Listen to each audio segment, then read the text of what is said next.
is ons thuis, hier is ons huis, hier waar elkeen iemand is en iemand word. Goeiemôre almal en baie welkom by vandag se huiskerk. Nou daar's twee mooi goed wat hierdie week gebeur. Die een is dat vandag by die erediens het ons weer die voorreg om 'n baba te kan doop. Die ander mooi ding wat hierdie week gebeur het, was Woensdag, Erfenisdag. En ek het toe ek so 'n bietjie begin dink die week oor wat om te preek, en ek dink oor die doop en Erfenisdag, toe besef ek, maar die twee goed sluit eintlik baie mooi by mekaar aan. Erfenisdag is die dag wat al die verskillende kultuurgroepe in ons land hulle eie tradisies en gebruike en erfenis vier. Dis ook die dag wanneer daar lekker gebraai word, wanneer mense saam kuier, wanneer ons gunsteling kos saam met mekaar eet, wanneer ons stories oor onsself en waar ons vandaan kom met mekaar deel. Dis die dag om te onthou waar ons vandaan kom en ook vir ons kinders te vertel waar ons vandaan kom. Daar is ongelukkig ook 'n ander dag, 'n ander kant aan Erfenisdag wat ek ook besef het. Is eintlik twee goed wat bietjie hartseer goed is. Die een is Erfenisdag herinner ons ook aan hoe verdeeld ons nog in Suid-Afrika is. Want ons almal vier Erfenisdag op ons eie. Elke kultuurgroep op sy eie. Nou, dis nie noodwendig sleg nie, want ons verskil mos van mekaar en is okay om van mekaar te verskil. Maar dit herinner ons ook nog daaraan dat ons nog harde werk het om te doen om 'n gesamentlike Suid-Afrikaanse erfenis te vestig. Behalwe natuurlik as die Springbokke speel, dan kom ons almal lekker vinnig by mekaar en lekker by mekaar. Die ander ding waaraan Erfenisdag my ook herinner het, is dat erfenis is ook baie kwesbaar. As ons nie aanhou om by mekaar te kom nie, as ons nie met mekaar praat nie, saam eet nie, familiestories vir mekaar vertel nie, herinneringe met mekaar deel nie, dan is erfenis ook iets wat verlore kan gaan. So dis goed om dit aan te hou vier. Nou as ons nou mooi daaroor dink, dan werk dit eintlik maar baie dieselfde met die doop ook. Die doop herinner ons dat ons kinders van God is. Dit herinner ons dat ons erfgename van God is. Dit is ons erfenis, ons is erfgename van God, kinders van God. En die doop herinner ons ook dan dat ons 'n verantwoordelikheid het om dit aan te hou, om dit vir mekaar te vertel. Dat ons moet aanhou om dit vir mekaar en vir ons kinders te sê en mekaar te herinner daaraan dat ons erfenis is, dat ons kinders van God is.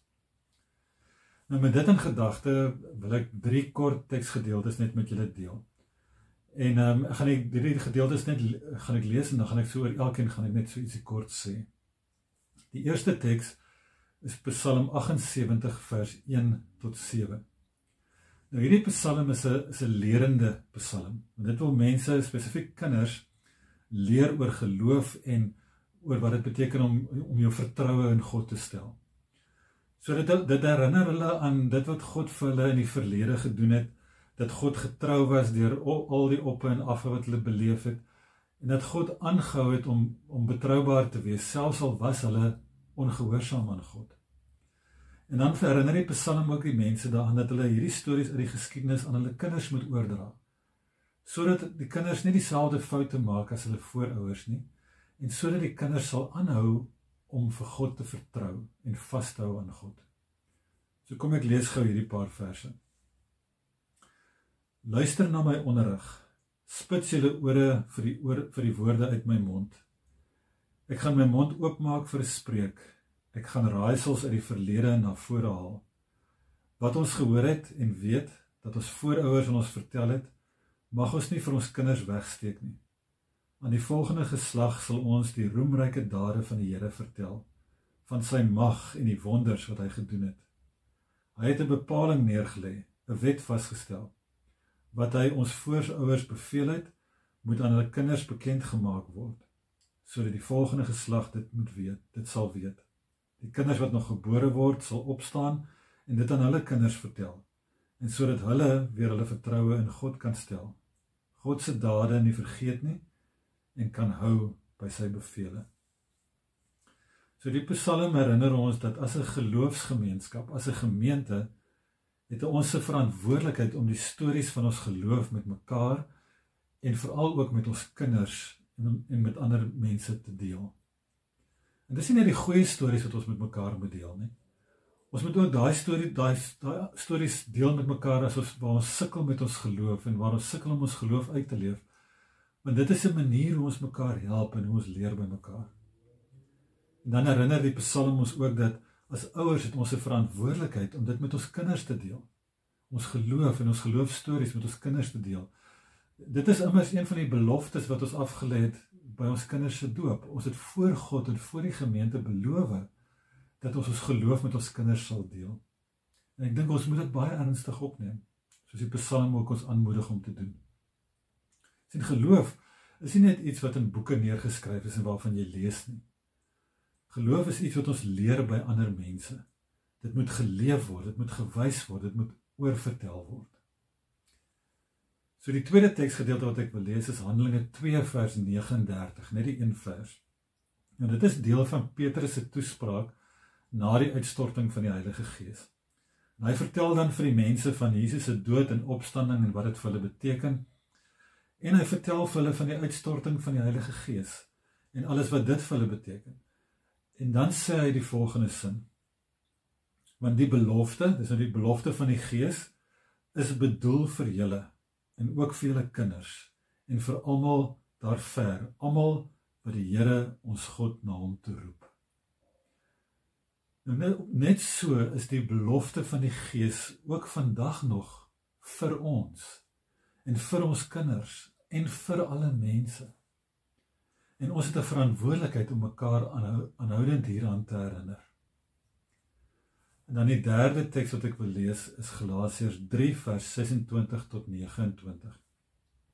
Paulus praat hier met die gemeente in Galasië omdat daar verdeeldheid in die gemeente was.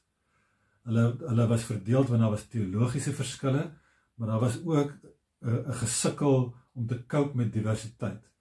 Hulle het gesukkel met al die verskillende nasionaliteite en kulture om hulle almal binne een gemeente te kan akkommodeer. En ek het net weer dit gelees en gedink, maar dit klink so bekend. Want vandag nog steeds in Suid-Afrika veral, maar ook eintlik maar op ander plekke in die wêreld sukkel ons nog met dieselfde goed. Met dieselfde dinge waarmee hierdie gemeente gesukkel het. En daarom skryf Paulus dan hierdie bekende woorde. Want deur die geloof is julle almal kinders van God in Christus Jesus. Want julle wat in Christus gedoop is, het Christus soos 'n kleed aangetrek. Daar is nou nie meer Jood of Griek, nie meer slaaf of vryman, nie meer manlik en vroulik nie. Want julle almal is een in Christus Jesus. En as julle aan Christus behoort, dan is julle die nageslag van Abraham en ooreenkomstig die belofte erfgename. So Paulus verduidelik vir hulle wat hulle geloof in Jesus beteken, en hy sê dan dat hulle geloof in Jesus Christus is die een ding wat hulle aan mekaar bind, al verskil hulle van mekaar. Nou dis 'n radikale ding hierdie wat Paulus hier skryf. Want vir ons beteken dit dat dis nie ons ras of ons geslag of ons taal of ons nasionaliteit of ons status of ons kultuur of ons spesifieke erfenis wat ons aan mekaar bind nie. Die enigste ding wat ons aan mekaar bind is ons erfenis as kinders van God. Is die feit dat ons in Jesus Christus glo. Ons geloof in Jesus. Dis bietjie soos braai in ons land. Braai is mos een van die min dinge in ons land wat almal in die land doen. Al die verskillende groepe in ons land is braai. En dit bind ons ook aan mekaar as gevolg daarvan. Net soos wat Jesus ons aan mekaar bind.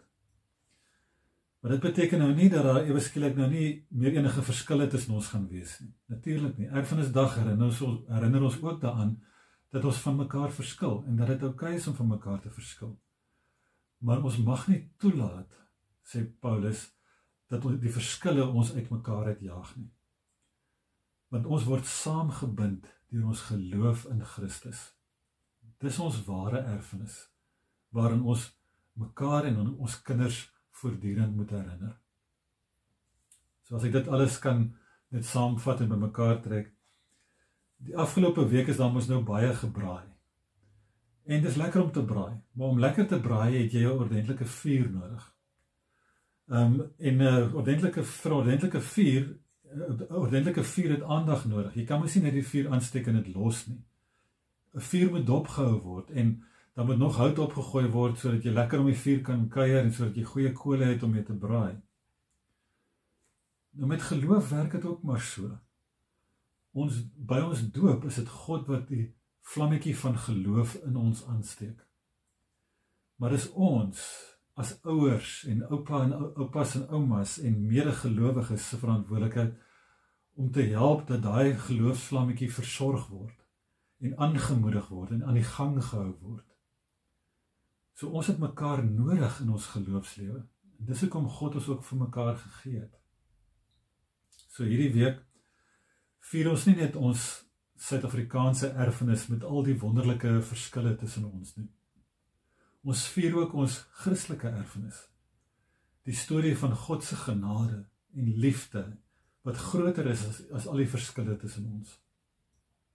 En ons word ook herinner daaraan dat die grootste geskenk wat ons vir ons kinders kan gee, is om hulle te vertel dat hulle behoort aan God, dat hulle gekies is, dat hulle gedoop is, dat hulle deel is van God se mense. Amen.